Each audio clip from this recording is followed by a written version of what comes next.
Greetings, A-level chemist. Here we've got an entropy of the system question. This was quite a challenging question when it came out. So if you read the examiner's reports, which you all should do in my opinion, when you're just chilling out, it tells you that this question really did differentiate students, okay? So what's going on? We've got a reaction for the hydration of anhydrous, so that means without water, sodium thiosulfate. So here is my anhydrous sodium thiosulfate in LELO. Okay. Where do we go next? Obviously change the color a tad. Okay.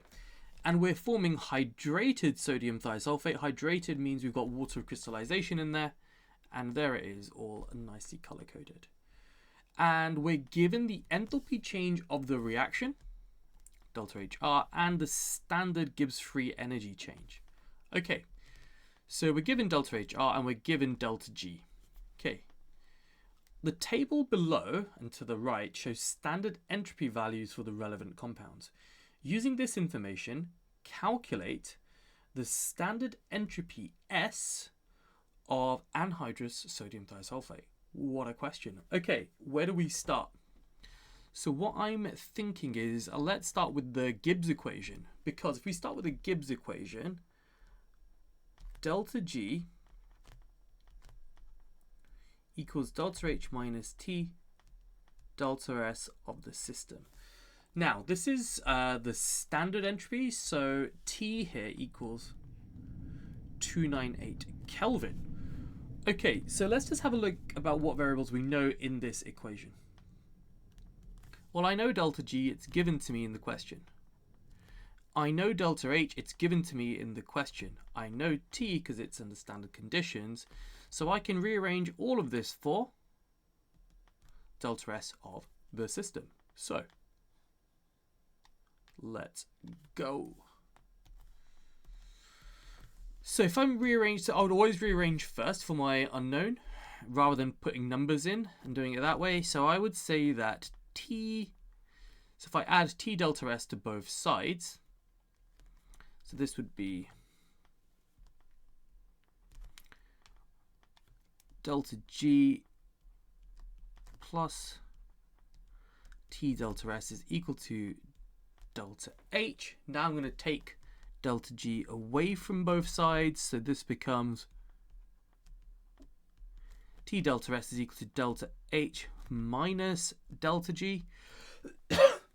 And then delta S is going to be equal to delta H minus delta G all over temperature. So we're just dividing both sides by the temperature term.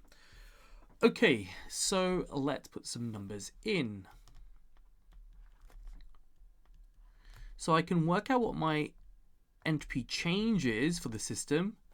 Now, you've got to be careful with units here, okay? Remember that the entropy change of the system, so remember, entropy is measured in joules per mole per Kelvin. But delta H and delta G are given in kilojoules. So what I'm going to do is multiply them by 1,000. So this is going to be delta H is minus 55.9 times 10 to the 3 minus 16.2 times 10 to the 3. And this is all over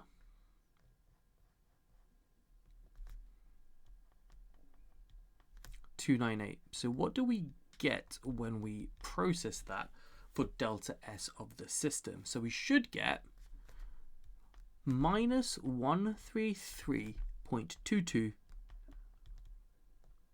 joules per mole per Kelvin. Okay, that's our first breakthrough. Where do we go next? What's the conceptual challenge? So where do we go next? Okay, so now I've got the entropy change. I'm thinking to myself, what does the entropy change actually mean? What terms do we have when we're calculating the entropy change? So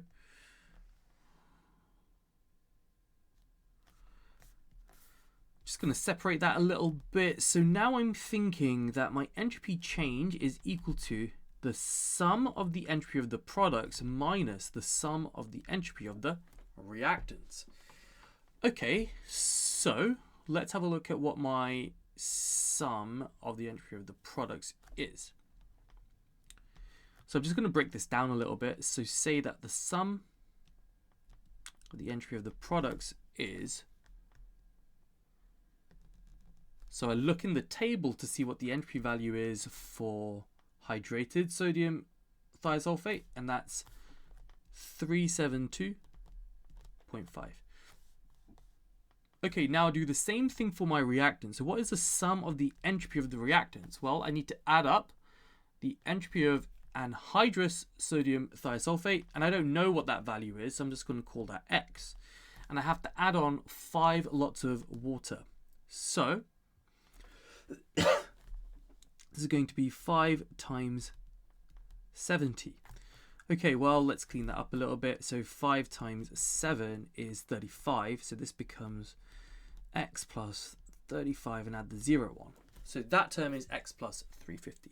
So now what we can do is substitute it back in to equation 7. Okay, so now I'm going to put some terms in. So I know what the entropy change is because I'd worked it out over here. It's minus 133.22. I know what the entropy of the products is. It's 372.5. And I need to subtract the entropy of the reactants. And the sum of the entropy of the reactants is this term, X plus 350.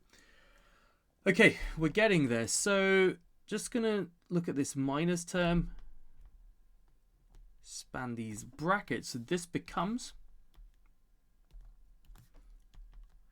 372.5 minus X minus 350, and all of that is equal to minus 133.2. So now what do we have to do to solve for X?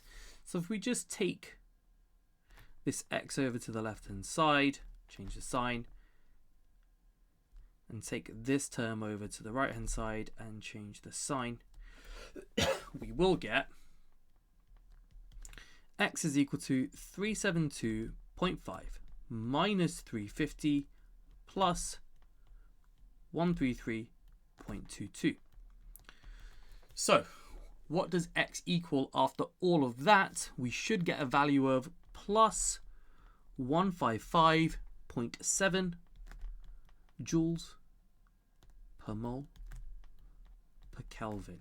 And if it was given, if the figures were given for the entropy values and the delta H and delta G to 3 significant figures, we're going to quote our 3 significant figures.